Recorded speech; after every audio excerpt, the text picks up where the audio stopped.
ಮಾತಾಡ್ತೀನಿ. ಒಂದು ಹೈಕಮಾಂಡ್ ನಿಮ್ಮ ಹೈಕಮಾಂಡ್ ಅಂಗಳವನ್ನ ತಲುಪಿದೆ ಬಿ.ಆರ್. ಪಾಟೀಲ್ ಅವರ ಆಡಿಯೋ ವಿಚಾರ.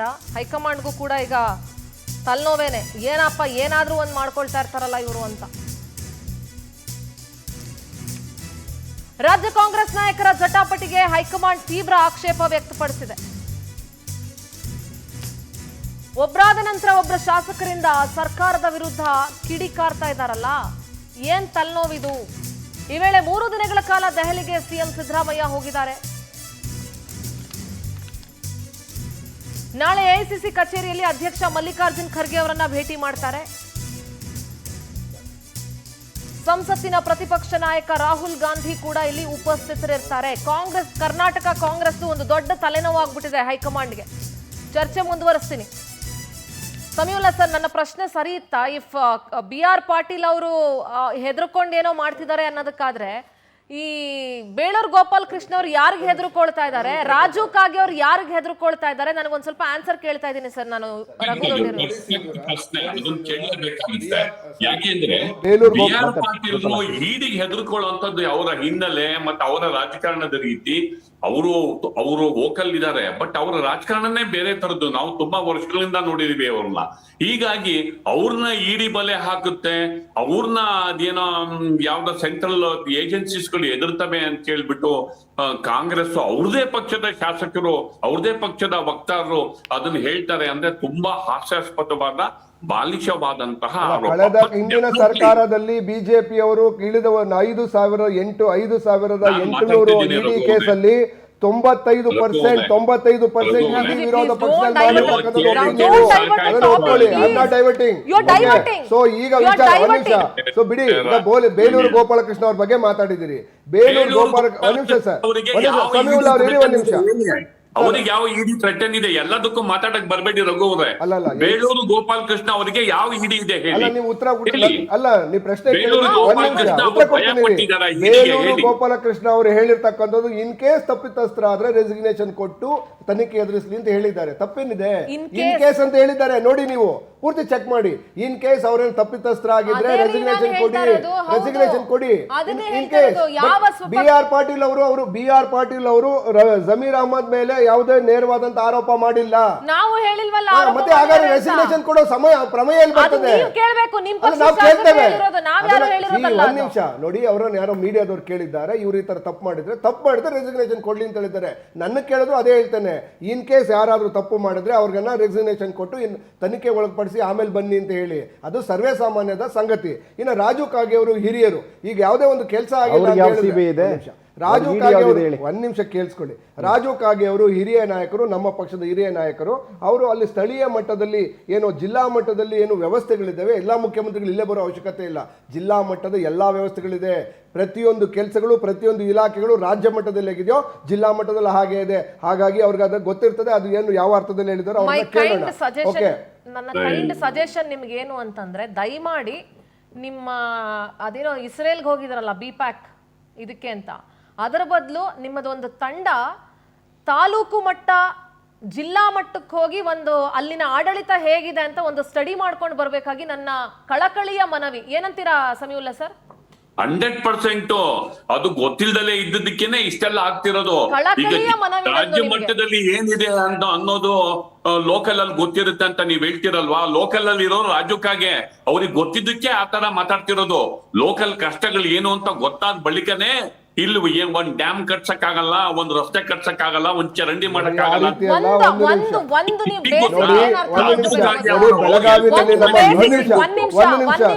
ಒಂದ್ ನಿಮಿಷ ನಾನು ಹೇಳ್ಬಿಡ್ತೀನಿ. ಒಂದು ನೀವ್ ಏನ್ ಅರ್ಥ ಮಾಡ್ಕೋಬೇಕು ಅಂದ್ರೆ, ಈ ಒಬ್ಬ ಹಿರಿಯ ಶಾಸಕರು ಲೋಕಲ್ ಹಂತದಲ್ಲಿ ಬಂದು ಬಹಿರಂಗವಾಗಿ ನಾನು ಇನ್ 2 ದಿವಸದಲ್ಲಿ ರಾಜೀನಾಮೆ ಕೊಡ್ತೀನಿ ಇದಾಗಿಲ್ಲ ಅಂತ ಹೇಳ್ತಾರೆ ಅಂತಂದ್ರೆ, you should understand his helplessness ಅಲ್ಲಿ. ಒಂದ್ ನಿಮಿಷ. ರಾಜು ಕಾಗೆ ಅವರ ಅನುಭವಕ್ಕೆ ರಾಜು ಕಾಗೆ ಅವರು ಹೇಳಿರ್ತಕ್ಕಂಥ ಸ್ಟೇಟ್ಮೆಂಟ್ ಇದೇ ಮೊದಲಲ್ಲ, ಹಿಂದೆನೂ ಕೂಡ ಇದೇ ರೀತಿಯ ಸ್ಟೇಟ್ಮೆಂಟ್ ಅಂತ ಹೇಳಿದ್ರು. 141 ಶಾಸಕರಲ್ಲಿ 138 ಶಾಸಕರು ಖುಷಿಯಾಗಿದ್ದಾರೆ. ಈ 3 ಶಾಸಕರಲ್ಲಿ ಏನಿದೆ, ಒಂದ್ ನಿಮಿಷ 138 ಶಾಸಕರು ಖುಷಿಯಾಗಿದ್ದಾರೆ. ಈ 3 ಜನರಲ್ಲಿ ಏನು ವೈಯಕ್ತಿಕವಾದಂತಹ ಎನ್.ವೈ. ಗೋಪಾಲಕೃಷ್ಣ I don't ಹೇಳಿದ್ದಾರೆ. know. What ಅಲ್ಲ, kind of ಅವರು habits? ಎನ್.ವೈ. ಈ ಗೋಪಾಲಕೃಷ್ಣ ಮೂರು ಹೇಳಿದ್ದಾರೆ. ಶಾಸಕರು ಮುಖ್ಯಮಂತ್ರಿಗಳು ಕರೆದು ಮಾತಾಡ್ತಾರೆ. ಅಂದ್ರೆ ನಿಮ್ಗೆ 138 ಶಾಸಕರು ಖುಷಿಯಾಗಿದ್ದಾರೆ, ಇನ್ನು 3 ಜನ ಸತ್ರ ಸಾಯ್ಲಿ ಅಂತ ನಿಮ್ಗೆ ಯಾವ ಸಾಯಿರಿ ಅಂತ ಇಲ್ಲಿ- ಅಂದ್ರೆ ಒಂದ್ ನಿಮಿಷ ಹಾಗಾದ್ರೆ ಬಿಜೆಪಿ ಸರ್ಕಾರದಲ್ಲಿ ಎಲ್ಲ ಇದಕ್ಕೆ ಹೊರಗಡೆ ಅವ್ರನ್ನ ಅದಕ್ಕೆ ಮೂಲೆಯಲ್ಲಿ ಕೂರಿಸಿರೋದು. ಹೌದು. ಅವ್ರನ್ನ ಮೂಲೆಯಲ್ಲಿ ಕೂರಿಸಿ ನಿಮ್ಮನ್ನ ಅಧಿಕಾರಕ್ಕೆ ತಂದ್ರೆ ಯಾಕೆ ಹೇಳಿ? ಸರಿಯಾಗಿ ಆಡಳಿತ ಮಾಡಿ ಅಂತ ಹೇಳಿ. ಮೂಲೆ ಕೂರಿಸಿರೋದಲ್ಲ, ಅವರು ಭ್ರಷ್ಟಾಚಾರ ಮಾಡುದು ಅಂತ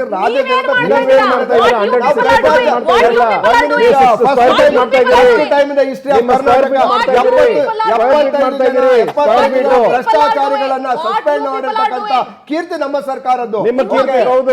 100% ಆ ಬಿಜೆಪಿ ಸರ್ಕಾರದಲ್ಲಿ 40% ಕಮಿಷನ್ ರಿಕ್ರೂಟ್ಮೆಂಟ್ ನಿಮ್ಮ ಕೀರ್ತಿಯನ್ನ ದಯವಿಟ್ಟು ನಿಮ್ಮ ಕೆಪಿಸಿಸಿ ಕಚೇರಿಗೆ ಸೀಮಿತವಾಗಿ ಇಟ್ಕೊಳ್ಳಿ.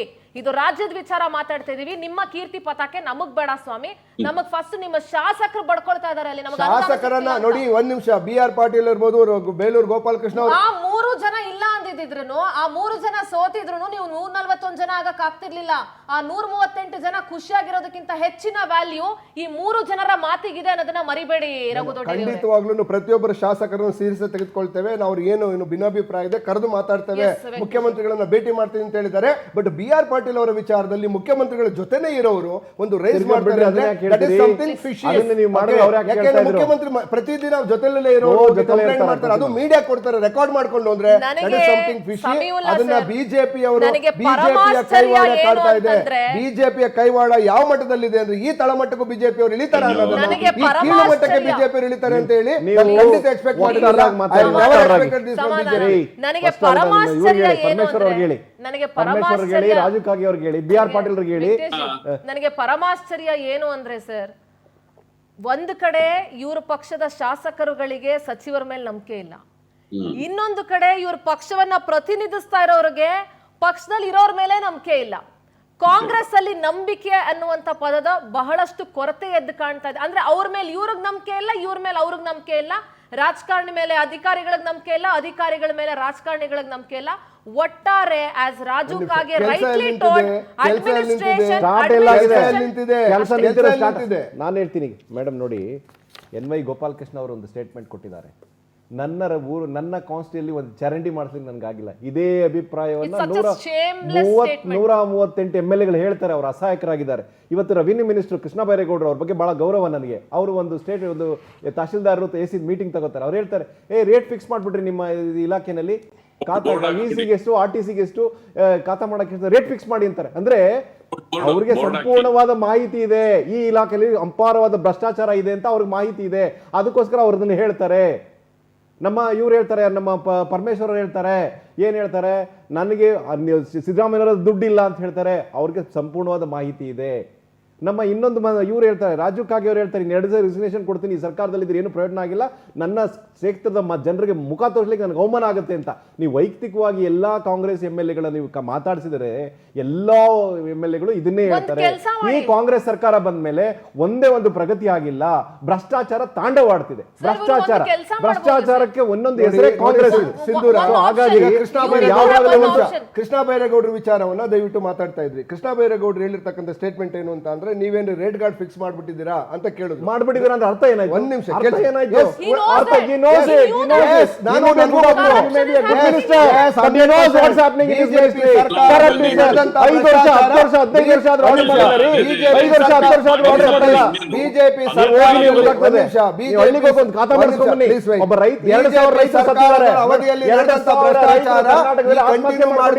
ಆ ರೇಟ್ ಕಾರ್ಡ್ ಅನ್ನ ಫಿಕ್ಸ್ ಮಾಡ್ಕೊಂಡಿದ್ರೆ ಒದ್ದು ಒಳಿಕ್ ಆಗ್ತೀನಿ, ಸಸ್ಪೆಂಡ್ ಮಾಡ್ತೀನಿ, ಇಂಡೈರೆಕ್ಟ್ ವಾರ್ ಮಾಡಿರ್ತಕ್ಕಂಥದ್ದು.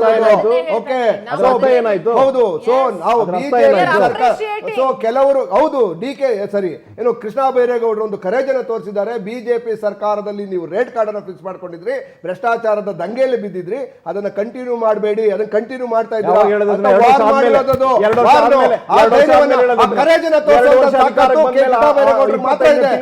ಸರ್ಕಾರಕ್ಕಿದೆ. ಬಿಜೆಪಿ ಸರ್ಕಾರ ಕೇವಲ ಸರ್ಕಾರ ನಿವೃತ್ತಿ ಆಗಿದೆ ಅಂತ. ನಿಮ್ಮಲ್ಲಿ ದುಡ್ಡು ಕೊಡದಲ್ಲ ಏನಾಗಲ್ಲ, ಸ್ವಾಮಿ, ಖಾತಾ ಆಗಲ್ಲ, ಆಯ್ತು, RTC ಆಗಲ್ಲ, ಜಗದೀಶ್ ಪೊಲೀಸ್ ಆಗಲ್ಲ, ನಿಮ್ಮ ಟ್ರಾನ್ಸ್ಫರ್ ಆಗಲ್ಲ, ನಿಮ್ಮ ನಿಮ್ಗೆ ಒಂದು ಮನೆ ಕೊಡಕ್ ಆಗಲ್ಲ. ಯಾವ ನೈಜ ಮಟ್ಟಕ್ಕೆ ಬಂದಿದ್ದೀರಿ ಇವತ್ತಂದ್ರೆ ಒಂದು ಸಣ್ಣ ಬಡವರ ಮನೆ, ಬಸವ ಯೋಜನೆ, ಅಂಬೇಡ್ಕರ್ ಯೋಜನೆ, ನಿಮ್ಮ ಮುಖ್ಯಮಂತ್ರಿಗಳ ಯೋಜನೆ, ಪ್ರಧಾನಮಂತ್ರಿಗಳ ಯೋಜನೆ, ಎಲ್ಲ ಯೋಜನೆಗಳಿಗೆ ಹಣ ತಿನ್ನುವಂತ ನೀಚ ಕೆಲಸಕ್ಕೆ ಇವತ್ತು ಬಂದಿದ್ದೀರಿ. ಆ ಬಡವರ ಹೊಟ್ಟೆ ಮೇಲೆ ಒಡೆದು ಬದುಕುವಂತ ಒಂದು ಕಾಂಗ್ರೆಸ್ ಇವತ್ತು ನೀಚ ಸ್ಥಿತಿಗೆ ತಲುಪಿದೆ. ನೀವು ನೀಚರಿದ್ದೀರಿ. ಭ್ರಷ್ಟಾಚಾರ ಭ್ರಷ್ಟಾಚಾರ ಒಂದು ಮನೆ ಬೇರೆ ಯಾವುದೂ ಇಲ್ಲ. 2100 ಕೋಟಿ ರೂಪಾಯಿಗಳನ್ನು ತಿಂದಿದ್ದೀರಿ. ವಸತಿ ಯೋಜನೆಯಾಗಿದೆ. ಅದಕ್ಕೋಸ್ಕರ ನೀವು ವೈದಿಕ ಹೊಣೆ ಹೊತ್ಕೊಬೇಕು. ಮುಖ್ಯಮಂತ್ರಿಗಳೇ, ಸಿದ್ದರಾಮಯ್ಯ ನೀವು ಡೆಲ್ಲಿಗೆ ಹೋಗೋದಲ್ಲ, ಜನರ ಮನೆಗೆ ಹೋಗಿ. ಅತಿವೃಷ್ಟಿ ಅನಾವೃಷ್ಟಿ ಆಗಿದೆ. ಭ್ರಷ್ಟಾಚಾರ ಬಿಜೆಪಿ ಸರ್ಕಾರದ 4 ವರ್ಷದ ಅವಧಿಯಲ್ಲಿ ಬಿಜೆಪಿ ಭ್ರಷ್ಟಾಚಾರದಿಂದ ಇವತ್ತು ಅಧಿಕಾರವನ್ನು ಹೊಂದಿದೆ. ಎಲ್ಲವೂ ವಿರೂಪಾಕ್ಷಪ್ಪ ಅವರು 8 ಕೋಟಿ ಎಲ್ಲಿಂದ ಬಂತು? ಮಾಡಾಳು ವಿರೂಪಾಕ್ಷಪ್ಪ 8 ಕೋಟಿ ಎಲ್ಲಿ ಬಂತು? ಮುಖ್ಯಮಂತ್ರಿ ಆಗಿಲ್ಲ. 19 ಸಲ ಕಂಪ್ಲೇಂಟ್ ಅನ್ನು ಮಾಡಿದ್ರು. ಸರ್ಕಾರದಲ್ಲಿ ಬಡವರ ಪರವಾಗಿ ಒಂದು ಕೆಲಸ ಆಗ್ತಿಲ್ಲ, ದಲಿತರ ಪರವಾಗಿ ಕೆಲಸ ಆಗ್ತಾ ಇಲ್ಲ. ನೀವು ಯಾವ್ದು ಕತ್ತೆ ಬಿಜೆಪಿ ವಿರೋಧ ಪಕ್ಷದಲ್ಲಿ ಕತ್ತೆ ಕಾಯ್ದಿದ್ದೀರಿ. ಬಿಜೆಪಿ ವಿರೋಧ ಪಕ್ಷದ ನಾಯಕ ಇವತ್ತು ಅಸಮರ್ಥರಾಗಿದ್ದಾರೆ. ವಿರೋಧ ಪಕ್ಷದ ನಾಯಕರು ಫೈಲ್ ಆಗಿದ್ದಾರೆ. ಇವತ್ತು ವಿರೋಧ ಪಕ್ಷದವರು ಇವತ್ತು ವಿಫಲರಾಗಿದ್ದಾರೆ. ವಿರೋಧ ಪಕ್ಷದ ನಾಯಕರು ಸಮರ್ಥರಾಗಿದ್ದರೆ ಇವತ್ತು ಮಾಡ್ತಿದ್ರು. ಬಡವರ ಮಣ್ಣನ್ನು ತಿಂತಾ ಇದ್ದಾರೆ. Kindly stop it. ಜನ ನೋಡ್ತಾ ಇದ್ದಾರೆ. ಬಡವರ ಜನ ನೋಡ್ತಾ ಇದ್ದಾರೆ. ಬಡವರು ಒಂದೇ ಸರಿ ಬಡವರಿಗೆ ಬಿಜೆಪಿ ಸರ್ಕಾರದ ಇಡಿ ಐಟುಗಳನ್ನ ಎದುರಿಸೋದನ್ನು ನಿಲ್ಲಿಸಿ. First stop this nonsense. ನಂದೊಂದು ಪ್ರಶ್ನೆ ಇದೆ. ಇಡಿ ಬಡವರ ಹೊಟ್ಟೆ ಮೇಲೆ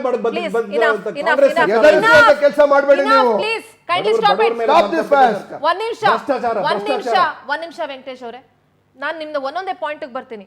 ಇಡಿ ಐಟಿ ಬಿಟ್ಟು ಹೆದರಿಸ್ತಾರೆ, ಯಾಕೆ ಹೆದರ್ಕೋಬೇಕು ಸಮೀವುಲ್ಲಾ ಸರ್? ಫಸ್ಟ್ ಪ್ರಶ್ನೆ. ಚಾನ್ಸೇ ಇಲ್ಲ. If you are correct, ಯಾಕೆ ಹೆದರ್ಕೋತೀರಿ? ಒಂದು ನಿಮಿಷ ಹಾಗಾದ್ರೆ ಹಾಗಾದ್ರೆ 5800 ಕೇಸಲ್ಲಿ 95% ವಿರೋಧ ಪಕ್ಷದ ಮೇಲೆ ಯಾಕಾಗುತ್ತೆ? ನೀವು ಕೇಳಿ, ಮಾಡಾಳು ವಿರೂಪಾಕ್ಷಪ್ಪ ಅವರು 8 ಕೋಟಿ ಹಗರಣ ಅಂತ ಪ್ರೂವ್ ಆಯ್ತು. ಅದು ಇಡಿ ಇಲ್ಲಿವರೆಗೂ ಮಾತಾಡಲಿಲ್ಲ. ಯಾಕೆ? It is a selective and discriminated evidence ಕೇಳ್ತಾರೆ ಅವರು. Discriminated attack ಅನ್ನು stop ಮಾಡಿದ್ರು ಬಿಜೆಪಿ ಅವರು. ಸರ್ಕಾರಕ್ಕೆ ಡ್ಯಾಮೇಜ್ ಅನ್ನು ತರುವುದಂತ we will not tolerate. Represent ಮಾಡಬೇಡಿ ನೀವು. ಬಾಲಿಶವಾದ ಸ್ಟೇಟ್ಮೆಂಟ್ ಅದು. ಬಿಆರ್ ಪಾಟೀಲ್ಗೆ ಇಡಿ ಎದುರಿಸುತ್ತೆ, ಬಿಆರ್ ಪಾಟೀಲ್ ಕಾಂಗ್ರೆಸ್ ಸರ್ಕಾರ ಹಿಂದಿನ ಸರ್ಕಾರದಲ್ಲೂ ಕೂಡ 17 ಶಾಸಕರು ಹೋದಾಗ ಇದೇ ನಡೆದಿದ್ದು. ಅದೇ ಹಿಂದಿನ ಸರ್ಕಾರದಲ್ಲಿ ಕಾಂಗ್ರೆಸ್ ಸರ್ಕಾರದಲ್ಲಿ 17 ಶಾಸಕರು ಅಷ್ಟು ಜನ ಗೆದ್ದಿದಾರಲ್ಲ ನಿಮ್ಮ ಶಾಸಕರುಗಳು 141 ಜನ ಅಂತ ಕೊಚ್ಕೊಳ್ತಿರಲ್ಲ ನೀವು. ನಿಮ್ಗೆ ಇಷ್ಟು ಜನ ಇದ್ರು ಅಭದ್ರತೆ ಇದೆ, ಯಾಕೆ ನಿಮ್ಗೆ ಒಬ್ರ ಮೇಲೆ ಒಬ್ಬರಿಗೆ ನಂಬಿಕೆ ಇಲ್ವಾ? ಅಭದ್ರತೆ ಯಾರು ಹೇಳಿದ್ದು? ನಮ್ಗೆ ಅಭದ್ರತೆ ಏನೂ ಇಲ್ಲ. ಅಭದ್ರತೆ ಇಲ್ಲ, ಸುಭದ್ರ ಸರ್ಕಾರವನ್ನ ಕೊಡ್ತಾ ಇದ್ದೇವೆ. ಅದರಲ್ಲಿ ನಾವು ಎದುರುಕೊಂಡಿಲ್ಲ. ಬಿಜೆಪಿ ಎದುರುಕೊಂಡಿರೋದು ವಿಚಲಿತರಾಗಿದ್ದಾರೆ. ನಾವು ಕೊಟ್ಟಿರ್ತಕ್ಕಂಥ ಗ್ಯಾರಂಟಿ ಇಡೀ ಪ್ರಪಂಚದಲ್ಲಿ ದೊಡ್ಡ ಗ್ಯಾರಂಟಿ ಯೋಜನೆ ಕೊಟ್ಟಿದ್ದೇವೆ. Yes, it's a guarantee. ಈ ದೇಶಕ್ಕೆ what is the problem? Tell me what is the problem? If a BR Patil is giving a double standard, see, I'm not. Send me out of your party. No, I comment will take care. He has to clarify what are the statement he has given. He has to clarify. He has to clarify.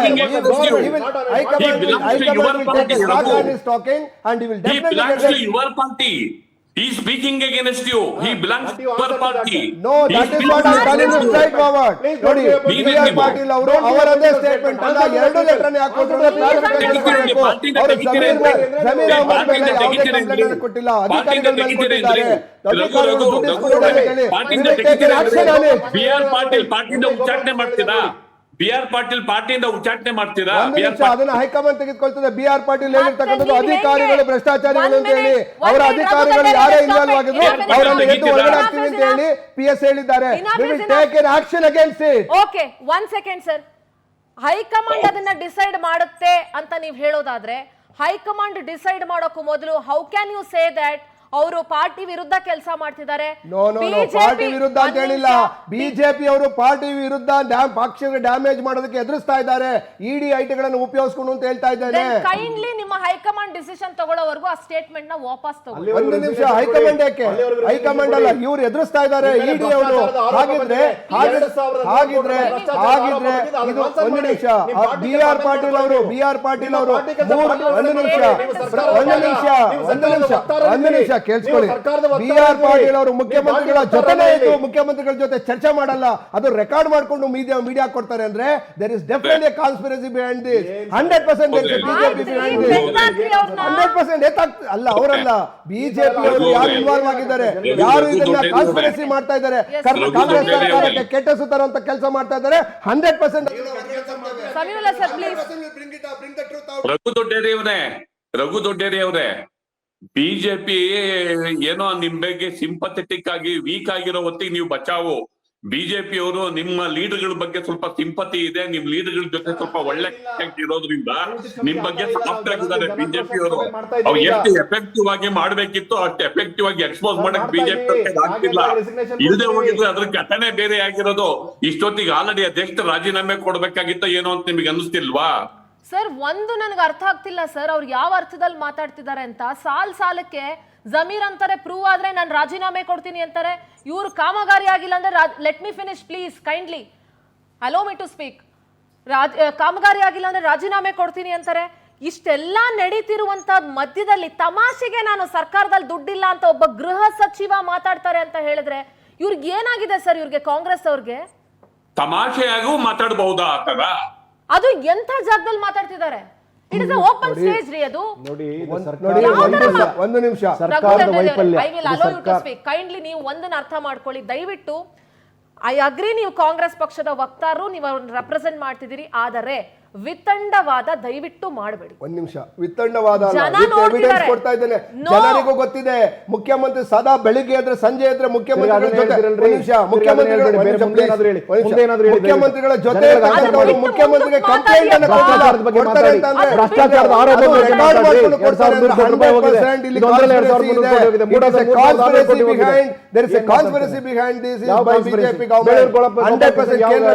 ಸರ್ಕಾರದ conspiracy ಇದೆ.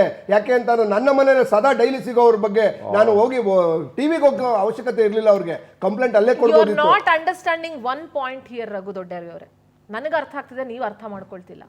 ಮುಖ್ಯಮಂತ್ರಿಗಳ ಜೊತೆನೇ ಇದ್ರು, ಮುಖ್ಯಮಂತ್ರಿಗಳಿಗೆ ಹೇಳ್ಬೋದಾಗಿತ್ತು ಅವರು ಅಂತ ಹೇಳೋದಾದ್ರೆ, ಮುಖ್ಯಮಂತ್ರಿಗಳ ಜೊತೆ ಎಷ್ಟೋ ಸಲ ನಿಮ್ಮ ಪಾಯಿಂಟ್ಗೆ ಬರ್ತೀನಿ, ನಮ್ಮನೇಲೆ ಎತ್ಕೊಂಡು ನಮ್ಮ ವಿಚಾರ ಬೇರೆಯವ್ರ ಹತ್ರ ಎಷ್ಟೋ ಸಲ ಮನೆಯವರ ಹತ್ರ ಹೇಳ್ಕೊಳಕ್ ಆಗದಿರುವಂತ ವಿಚಾರವನ್ನ ನೀವು ನಿಮ್ಮ ಸ್ನೇಹಿತರ ಹತ್ರ ಶೇರ್ ಮಾಡಿರ್ತೀರಿ. Please think in that way also. ಅಲ್ಲ, ಮೀಡಿಯಾಗೆ ಅದು ರೆಕಾರ್ಡ್ ಮಾಡ್ಕೊಂಡು ಒಬ್ಬ ಆಫೀಸರ್ ರೆಕಾರ್ಡ್ ಮಾಡ್ಕೊಂಡು ಕೊಡ್ತಾರೆ. 100% ಬಿಜೆಪಿ ಥ್ರೆಟನ್ ಮಾಡ್ತಾ ಇದ್ದಾರೆ, ಒಬ್ಬ ಶಾಸಕರನ್ನ ಥ್ರೆಟನ್ ಮಾಡ್ತಾ ಇದ್ದಾರೆ. ಮೇಡಮ್ ನೋಡಿ, ಈ ಸರ್ಕಾರ ಭ್ರಷ್ಟಾಚಾರದಲ್ಲಿ ಬಂದಾಗಿಂದ ಏನು ಆಶ್ವಾಸನೆ ಕೊಟ್ಟು ಬಂದ್ರು ಇವರು, ಈ ಸರ್ಕಾರ ಮಾಡ್ತೀವಿ ಅಂತ. ಈ ಸರ್ಕಾರ ಬಂದಾಗಿಂದ ಬ್ರಹ್ಮಾಂಡ ಭ್ರಷ್ಟಾಚಾರದಲ್ಲಿ ತೊಡಗಿರ್ತಕ್ಕಂಥದ್ದು ಪ್ರತಿಯೊಂದು ಹಂತದಲ್ಲಿ ಕಾಣುತ್ತೆ. ಮುಖ್ಯಮಂತ್ರಿಗಳಿಗೆ ತಮ್ಮ ಸಂಪುಟ ಸಚಿವರ ಬಗ್ಗೆ ಯಾವುದೇ ರೀತಿಯಾದ ಕಂಟ್ರೋಲ್ ಇಲ್ಲ. ನಮ್ಮ ಸಮೀವುಲ್ಲಾ ಸಾಹೇಬ್ರು ಹೇಳೋ ಥರ ಆ ಮಂತ್ರಿಗಳಿಗೆ ಆಯಾ ಇಲಾಖೆಗಳ ಮೇಲೆ ಹಿಡಿತಾ ಇಲ್ಲ. ಈಗ ಅದೇ ಏನೋ ಹಿಡಿತಾ ಇದ್ದಿದ್ರೆ ಮೊನ್ನೆ ಈ RCB ಪ್ರಕರಣ ಆಗ್ತಿರ್ಲಿಲ್ಲ. ಮಂತ್ರಿಗಳು ಬೇಡ ಅಂತ ಹೇಳೋದು, DCP ಬೇಡ, ಪಾಪ ಅಮಾಯಕರಾದಂಥ DCPಗಳನ್ನ ಪೊಲೀಸ್ ಆಫೀಸರ್ನ ಬಲಿಪಶು ಮಾಡಿದಿರಿ. ನಿಮ್ಮ ತಪ್ಪುಗಳನ್ನು ಮಾಡ್ಕೊಳಕ್ಕೆ ಏನೋ ಮಾಡ್ತೀರಿ. ರಘು ಹೇಳೋ ಥರ ಯಾವಾಗಲೂ ಡೈವರ್ಟ್ ಇಶ್ಯೂಸ್ ಇವ್ರು ಮಾಡೋವಂಥದ್ದು. ನಾವೊಂದು ಇಶ್ಯೂ ಮಾಡಿದ್ರೆ ಏನೋ ಒಂದು ಮಾಡಿ ವಿಷಯ ಮಾಡತಕ್ಕಂಥದ್ದು. ಈಗ ಮೂಡಾಗಣದಲ್ಲಿ 3600 ಕೋಟಿ, ವಾಲ್ಮೀಕಿದಲ್ಲಿ 187 ಕೋಟಿ, ಈ ಹೌಸಿಂಗಲ್ಲಿ 2100 ಕೋಟಿ. ಇದು ನಾವು ಹೇಳ್ತಾ ಇಲ್ಲ, 2100 ಕೋಟಿ ಆಗಿದೆ ಅಂತ ನಿಮ್ಮ ಕಾಂಗ್ರೆಸ್ ಪಾರ್ಟಿ ಬಿಜೆಪಿಯ ಮುಂಚೂಣಿ ಘಟಕ ಅದು. ನಿಮ್ಮ ಬಿಜೆಪಿಯ ಮುಂಚೂಣಿ ಘಟಕ ಹೇಳಿದ್ರೆ ಯಾರು ಹೇಳ್ತಾರೆ? corruption charges against you by the Congress MLAs, not by BJP. ದೊಡ್ಡ ಪ್ರತಿಪಕ್ಷವಾಗಿ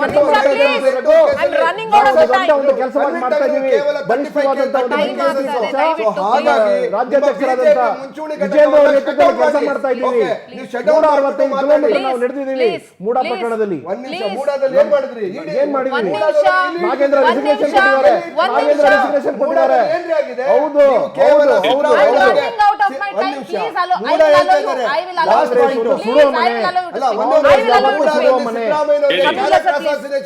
ಪ್ರಯತ್ನ ಪಟ್ಟು ಸಕ್ಸಸ್ ಆಗಿಲ್ಲ ಅಷ್ಟೇನೆ. ನೀವಾಗಿರೋ ಕಾಂಗ್ರೆಸ್ ಪಕ್ಷದಲ್ಲಿ ವ್ಯಾಪಕವಾಗಿ ಶಾಸಕರಲ್ಲಿ ಭಿನ್ನಮತ ಕಾಣಿಸ್ಕೊಳ್ತಾ ಇದೆ.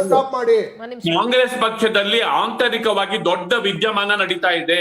ಹೌದು. ಕಾಂಗ್ರೆಸ್ ಪಕ್ಷದಲ್ಲಿ ಒಳಗೆ ಅಸಮಾಧಾನ ಸ್ಫೋಟ ಆಗ್ತಿದೆ. ಸರಿ ಇದೆ. ಶಾಸಕರು ತಮ್ಮ ಕ್ಷೇತ್ರದಲ್ಲಿ ಅಭಿವೃದ್ಧಿ ಆಗದಲೇ ಇರುವ ವಿಚಾರದಲ್ಲಿ ಮತ್ತು ಕೆಲವು ಸಚಿವರ ಭ್ರಷ್ಟಾಚಾರದ ವಿಚಾರದಲ್ಲಿ ಶಾಸಕರು ಬೇಸರಗೊಂಡಿದ್ದಾರೆ.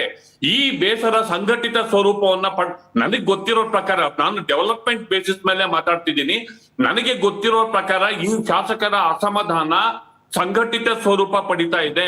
ಅದನ್ನ ಅಟೆಂಡ್ ಮಾಡದೆ ಹೋದ್ರೆ ಒಂದು ದೊಡ್ಡ ಗುಂಪು ರಚನೆ ಆಗುತ್ತೆ. ಆ ದೊಡ್ಡ ಗುಂಪು ಸಭೆ ಸೇರೋದು, ಸರ್ಕಾರದ ವಿರುದ್ಧ ವಾಗ್ದಾಳಿ ನಡೆಸೋದು, ಸಚಿವರ ವಿರುದ್ಧ ವಾಗ್ದಾಳಿ ನಡೆಸೋದು, ದೆಹಲಿಗೆ ಹೋಗೋದು, ಸಚಿವರ ಮೇಲೆ ಕಂಪ್ಲೇಂಟ್ ಕೊಡೋದು, ಕೆಲವು ದಾಖಲೆಗಳನ್ನ ಆಡಳಿತಾರೂಢ ಪಕ್ಷದ ಶಾಸಕರೇ ಬಿಡುಗಡೆ ಮಾಡೋದು, ಇಂಥದ್ದೊಂದು ಡೆವಲಪ್ಮೆಂಟ್ಗೆ ರಂಗ ಸಜ್ಜಾಗಿದೆ. ನಾನು ಖಚಿತವಾದ ಮಾಹಿತಿಯನ್ನ ಆಧರಿಸಿ ಹೇಳ್ತಿದ್ದೇನೆ.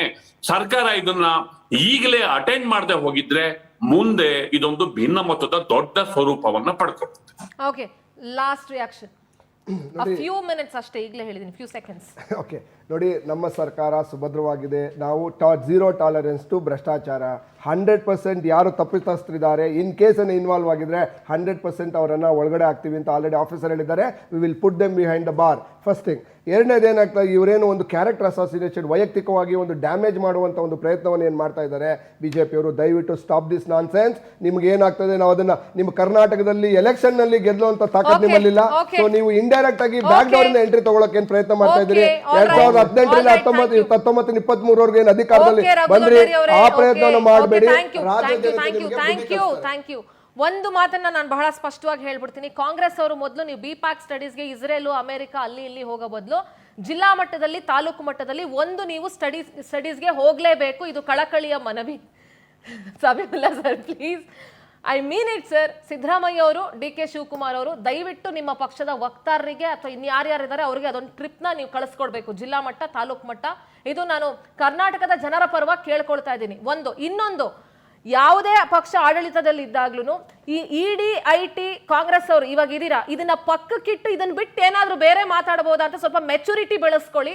ಇದನ್ನ ಬಿಟ್ಟು ಬೇರೆ ಏನಾದ್ರೂ ಮಾತಾಡಬಹುದಾ ಅನ್ನೋದನ್ನ ಸ್ವಲ್ಪ ಥಿಂಕ್ ಮಾಡಿ ಮಾತಾಡಿ ಅಂತ ನಾನು ರಿಕ್ವೆಸ್ಟ್ ಮಾಡ್ಕೊಳ್ತೀನಿ. ಇನ್ನೊಂದು, ಸ್ವಪಕ್ಷದ ಶಾಸಕರುಗಳು ಈ ತರ ಹೇಳ್ತಿದ್ದಾರೆ ಅಂತಂದ್ರೆ ಕಾನ್ಸ್ಪಿರಸಿ ಇದೆಯೋ, ಮತ್ತೊಂದಿದೆಯೋ, ಮಗ್ದೊಂದಿದೆಯೋ. ದಟ್ ಮೀನ್ಸ್ ನಿಮ್ಮ ಹಿಡಿತದಲ್ಲಿ, ನಿಮ್ಮ ಸರ್ಕಾರದ ಹಿಡಿತದಲ್ಲಿ ಅವ್ರಿಗೆ ಯಾರೂ ಇಲ್ಲ ಅನ್ನೋದು ಇಲ್ಲಿ ಬಹಳ ಸ್ಪಷ್ಟವಾಗಿ ಗೊತ್ತಾಗ್ತಾ ಇದೆ. ಇದನ್ನ ಅರ್ಥ ಮಾಡ್ಕೊಂಡು ಬದಲಾಯಿಸ್ಕೊಂಡ್ರೆ ಜನ ನಿಮಗೆ ವೋಟ್ ಹಾಕಿದ್ದಕ್ಕೆ ಸ್ವಲ್ಪ ಮರ್ಯಾದೆ ಉಳಿಯುತ್ತೆ ಅಂತ ನಾನು ಅಂದ್ಕೊಂಡಿದ್ದೀನಿ. Yes please, last word. ಈ ಸರ್ಕಾರ ಬಂದ ಮೇಲೆ ಯಾವುದೇ ಪ್ರಗತಿಗಳು ಕಾಣ್ತಾ ಇಲ್ಲ. ಅದಕ್ಕೆ ಪೂರಕವಾಗಿ ನಮ್ಮ ಶಾಸಕರು, ಕಾಂಗ್ರೆಸ್ ಶಾಸಕರು ಕೊಟ್ಟಿರ್ತಕ್ಕಂಥ ಹೇಳಿಕೆಗಳೇ ಸರಿಯಾದ ಆಗಿದೆ. ಇದೊಂದು ಭ್ರಷ್ಟಾಚಾರದಲ್ಲಿ ತೊಡಗಿರ್ತಕ್ಕಂಥ ಸರ್ಕಾರ. ಯಾವುದೇ ಅಭಿವೃದ್ಧಿಗಳು ಕಾಣ್ತಾ ಇಲ್ಲ. ಅಭಿವೃದ್ಧಿ ಮಾಡ್ಲಿಕ್ಕೆ ಹಣ ಇಲ್ಲ ಅಂತ ಹೇಳಿ ಅವರ ಮಂತ್ರಿಗಳೇ ಒಪ್ಪಿಕೊಂಡಿದ್ದಾರೆ. ಅದಕ್ಕೋಸ್ಕರ ಅವರು ಜವಾಬ್ದಾರಿ ತಗೊಂಡು, ಅವರು ನೈತಿಕ ಹೊಣೆಯನ್ನು ತಗೊಂಡು ಸಂಬಂಧಪಟ್ಟವರು ರಾಜೀನಾಮೆ ಕೊಡಬೇಕು ಅಂತ ಭಾರತೀಯ ಜನತಾ ಪಕ್ಷ ಒತ್ತಾಯ ಮಾಡುತ್ತೆ. ಮೊದಲಿಗೆ ಎಲ್ಲವನ್ನೂ ಮಾತಾಡಿದೀವಿ. ಇದನ್ನ ಯಾವ ರೀತಿ ಸಿದ್ದರಾಮಯ್ಯ ಅವರು ಇದನ್ನ ಹ್ಯಾಂಡ್ಲ್ ಮಾಡ್ತಾರೆ ನೋಡೋಣ. ನೀವು ರಾಜ್ಯನ ಹ್ಯಾಂಡ್ಲ್ ಮಾಡ್ತಿರೋ, ನಿಮ್ಮ ಪಕ್ಷದ ಶಾಸಕರನ್ನ ಹ್ಯಾಂಡ್ಲ್ ಮಾಡ್ತಿರೋ, ಅದು ನಿಮಗೆ ಬಿಟ್ಟಿರೋದು. ಬಟ್ ನಗೆ ಪಾಟ್ಲಿಗಂತೂ ಈಡಾಗ್ತಾ ಇದೀರಿ, ಅದಂತೂ ಕಟ್ಟಿಟ್ಟು ಬುತ್ತಿ, ಬರ್ದಿಟ್ಕೊಳ್ಳಿ ಅದನ್ನಂತ ಹೇಳಿ.